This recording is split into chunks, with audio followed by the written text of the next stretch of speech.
Welcome back to Amal Khan Biology. Today the topic for discussion is Charles Darwin. हम आज के discussion में Charles Darwin की जो एक फेमस बुक है on the origin of species, इसका काफ़ी लंबा टाइटल है लेकिन in short on the origin of species, जो इसने 1859 में पब्लिश की. तो मैं इस लेक्चर में इस किताब की on the origin of species के मैं उसका खुलासा दूंगा, इसकी समरी यहाँ पे बयान करूंगा ताकि आपको ये पूरी किताब और डार्विन के पूरा काम पढ़ना ना पड़े. ठीक, तो नंबर 1 पॉइंट मैंने इस बुक से जो टोटल 8 पॉइंट्स लिए वो ये 8 पॉइंट्स में जो सबसे पहला पॉइंट है वो ये है कि population have enormous reproductive potential. अब एक एक पॉइंट को मैं एक्सप्लेन करवाता जाऊंगा. ठीक, इसके बाद population size tend to remain relatively stable, second point. Third point जो मैंने इस बुक से लिया है कि resources are limited. Number 4 individuals compete for survival. Number 5 there is much variation among individuals in a population. Or number 6 much variation is heritable. Number 7 only the most fit individuals survive. और last point मैंने इस book से लिया है, इस book का खुलासा total 8 points पे मुश्तमिल है और वो 8वां पॉइंट है evolution occurs at advantages trait accumulate. अच्छा, अब हम क्या करेंगे, बारी बारी एक एक पॉइंट को हम एक्सप्लेन करते जाएंगे. आप इन पॉइंट्स को नोट करें. नंबर 1 पॉइंट, सबसे पहला पॉइंट, पॉपुलेशन है इनॉर्मस रिप्रोडक्टिव पोटेंशियल. पॉपुलेशन का जो पोटेंशियल है, रिप्रोडक्टिव पोटेंशियल, वो इनॉर्मस है, बहुत बड़ा है, बहुत ज्यादा है. अब इस पॉइंट से मुराद क्या है? इस पॉइंट से मुराद है, अच्छा इस पॉइंट से मुराद ये है कि 1900 से पहले, 1900 से पहले, ये पुरानी ज़माने की बात है जब अमेरिका डिस्कवर नहीं हुआ, मतलब या फिर 1900 तक. अब जो अमेरिकन बाइसन है, अमेरिकन बाइसन, वो तकरीबन अकॉर्डिंग टू स्टडी nature.com की स्टडी के मुताबिक, नेचर जनरल के मुताबिक, वो 5 से लेकर 10 मिलियन अमेरिकन बाइसन की तादाद थी. तादाद कितनी थी? अमेरिकन बाइसन की तादाद 5 से 10 मिलियन थी. लेकिन क्या हुआ, इंसानों ने जब उसकी हंटिंग शुरू की और हंटिंग के बाद 1900 में उसकी पॉपुलेशन सिर्फ 1000 रह गई, 1000 इंडिविजुअल्स. अब पॉपुलेशन है इनॉर्मस रिप्रोडक्टिव पोटेंशियल. अब इसका मतलब क्या है? फिर क्या किया, जो अमेरिकन गवर्नमेंट थी उसने इसको दोबारा कंजर्व करने के लिए, इन अमेरिकन बाइसन्स को कंजर्व करने के लिए इनकी तादाद बढ़ाना शुरू कर दी. तो अमेरिकन गवर्नमेंट ने कुछ कंजर्वेटिव पार्क बनाना शुरू कर दिए, कंजर्व कर दिए. ठीक, कुछ ऐसे एरियाज कंजर्व किए ताकि अमेरिकन बाइसन की पॉपुलेशन दोबारा बढ़ सके. अब उन्होंने क्या किया, उन्होंने एस्टिमेट किया कि हम क्या करेंगे, कुछ एरियाज को कंजर्व करेंगे और इसमें अमेरिकन बाइसन मौजूद है, और क्या होगा, वो 2005 तक या 2010 तक उनकी पॉपुलेशन बढ़ेगी 1.3 मिलियन तक. हम क्या करेंगे, इस पॉपुलेशन को, इस अमेरिकन बाइसन को हम अनलिमिटेड खुराक प्रोवाइड करेंगे, अनलिमिटेड रिसोर्सेज प्रोवाइड करेंगे ताकि उनकी पॉपुलेशन ग्रोथ बढ़ सके 1.3 मिलियन तक. तो ये क्या था, ये इंसान ने सोचा कि पॉपुलेशन है इनॉर्मस रिप्रोडक्टिव पोटेंशियल, क्या करेगा, अगर इस पॉपुलेशन को अनलिमिटेड रिसोर्सेज दिए जाए तो इसकी पॉपुलेशन बढ़ेगी, इसकी पॉपुलेशन बढ़ेगी. ये पहला पॉइंट है. अब नंबर 2 पॉइंट कि population size tend to remain relatively stable. अब क्या ये पॉपुलेशन 1.3 मिलियन तक बढ़ी? नो. टुडे द पॉपुलेशन, आज की जो पॉपुलेशन जो एस्टिमेट किया जाता है, दैट इज 5000 बाइसन्स. कितने? 5000 बाइसन्स हैं. अब 1.3 क्यों नहीं बढ़ा, ये 5000 क्यों बढ़ा? ठीक है, ये यहाँ तक क्यों नहीं पहुंचा? Because there were other factors as well. उसमें बाकी फैक्टर्स भी मौजूद हैं, बाकी फैक्टर्स को भी काउंट करते हैं. अभी बाकी फैक्टर्स क्या होंगे? बीमारियां हो सकती है, ठीक है, डिजीज हो सकता है, इसके अलावा कैलेमिटीज हो सकती है, डिजास्टर्स हो सकते हैं, और इसके अलावा डेथ रेट इंक्रीज कर सकता है. ठीक, वायरसेस अटैक, बैक्टीरियल अटैक हो सकते हैं, ठीक है, डिजीज वगैरह. तो ये क्या करेगा, इसकी वजह से इनकी पॉपुलेशन की तादाद सिर्फ 5000 रही, जो ओरिजिनल इंसानों ने एस्टिमेट किया था कि इनकी तादाद 1.3 मिलियन तक पहुंचनी चाहिए, ठीक है, लेकिन वो नहीं पहुंचा। प्रीडेटर्स हो सकते हैं, ठीक है, उनको किल कर सकते हैं। तो ये डिफरेंट फैक्टर्स काउंट करेंगे। तो second point, population size tend to remain relatively stable. अब सेकंड पॉइंट क्या कहता है कि population size tend to remain relatively stable. इससे मुराद क्या है, जरा और से देखें। अब हम क्या करेंगे, ग्राफ बनाएंगे। फॉर एग्जाम्पल मैं एक ग्राफ यहाँ पे ड्रा करता हूं, दिस ग्राफ। अब ये ग्राफ क्या कहता है, ये एक्स एक्सिस पे हम टाइम लेंगे और जो वाई एक्सिस हम लेंगे यहाँ पे number of individuals, number of individuals. अच्छा जी, अब ये क्या है, यहाँ पे मैं एक लाइन ड्रा कर रहा हूं, this is the carrying capacity. ये डॉटेड लाइन क्या है, it's a carrying capacity. Carrying capacity से मुराद क्या है, it's a carrying capacity, it's a carrying capacity. Carrying capacity का मतलब है कि एक वक्त में एक इलाका कितने पॉपुलेशन को अपने अंदर रख सकता है, इट्स अ कैरिंग कैपेसिटी, ठीक। अच्छा, अब सेकंड पॉइंट के मुताबिक कि population size tend to remain relatively stable, इससे मुराद है, लेट सपोज जब आप पॉपुलेशन स्टार्ट करेंगे, जब पॉपुलेशन स्टार्ट होगी तो ये इंडिविजुअल्स की तादाद बढ़ती जाएगी और ये कैरिंग कैपेसिटी से शूट कर जाएंगे। और उसके बाद क्या होगा, उसके बाद क्योंकि यहाँ पे खुराक, कैरिंग कैपेसिटी मीन्स एक इलाका, उसमें इतने लिमिटेड रिसोर्सेज थे, इतना लिमिटेड खुराक था कि वो सिर्फ इतने इंडिविजुअल्स को अपने अंदर रख सकता है। और अगर वो तादाद उससे बढ़ जाए तो क्या होगा, खुराक की शॉर्टेज होगी, स्पेस की शॉर्टेज पैदा होगी वहां पे, ठीक है।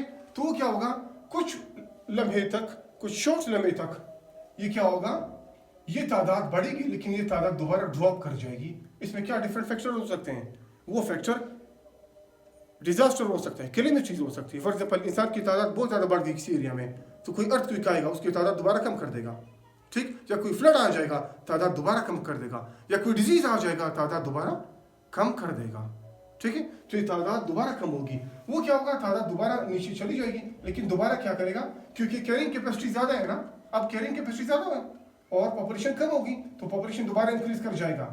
दोबारा इंक्रीज करने के बाद शूट कर गया कैरिंग कैपेसिटी ऊपर, और दोबारा फिर कैलेमिटीज होगी या कोई आर्टिफिशियली वॉर क्रिएट होगा, क्योंकि रिसोर्सेज लिमिटेड है।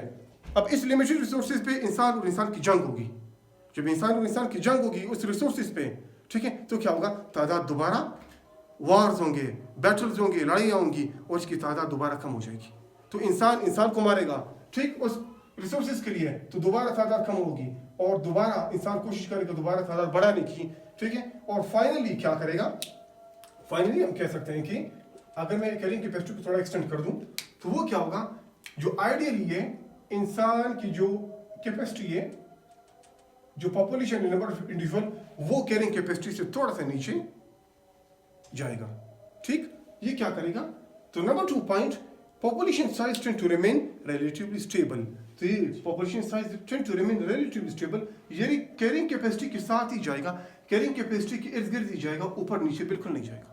अच्छा, सम साइंटिस्ट कहते हैं, कुछ साइंटिस्ट कहते हैं कि पूरी दुनिया तकरीबन 50 बिलियन इंसानों को सपोर्ट कर सकता है, उसको स्पेस प्रोवाइड कर सकता है। तो पूरी दुनिया की कैरिंग कैपेसिटी कितनी है, 50 बिलियन इंडिविजुअल्स, इंसानों की, ठीक।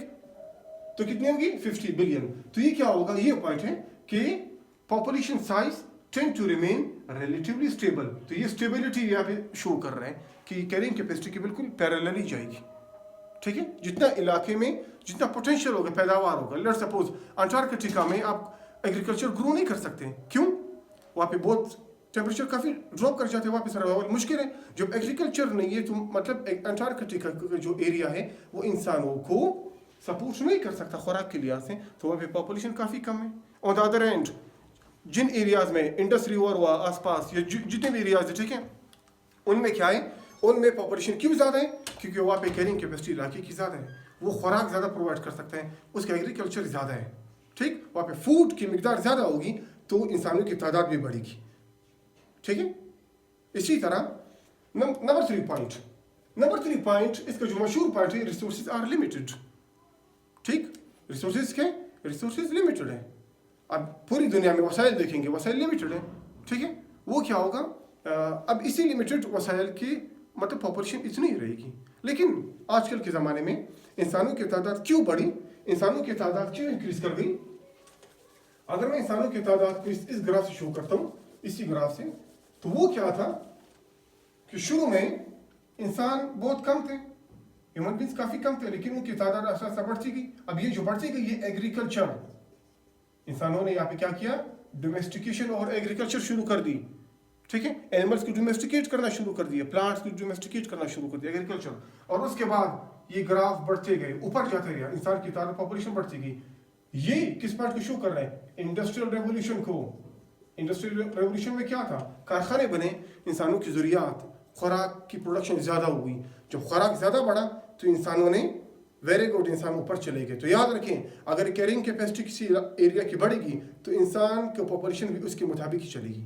अब उसके बाद और क्यों बढ़ती गई, ये मॉडर्न रिसर्च, मॉडर्न साइंस की वजह से, ठीक है। यहाँ पे क्या हुआ, मॉडर्न साइंस और न्यू एडवांसमेंट की वजह से साइंस में इंसानों की तादाद और बढ़ती गई, क्योंकि डेथ रेट्स कम होते गए और मॉडर्न रिसर्च की मतलब मॉडर्न रिसर्च की वजह से इंसानों की तादाद बढ़ती गई और खुराक की तादाद भी बढ़ती गई। तो ये कैरिंग कैपेसिटी और इंसानों की तादाद ये रिलेटिवली स्टेबल होगी। नंबर थर्ड पॉइंट क्या था, रिसोर्सेज आर लिमिटेड। किसी एरिया में, ठीक है, रिसोर्सेज क्या होते हैं, वो लिमिटेड होते हैं, ये अनलिमिटेड नहीं होते हैं, ठीक। Number four point, individuals compete for survival, individuals compete for survival. अच्छा जरा गौर से देखें, जब ग्राफ में, जब मेरे कैरिंग कैपेसिटी वाले ग्राफ ने, कैरिंग कैपेसिटी वाले ग्राफ ने क्या किया, ये कैरिंग कैपेसिटी है दुनिया की, ठीक। अब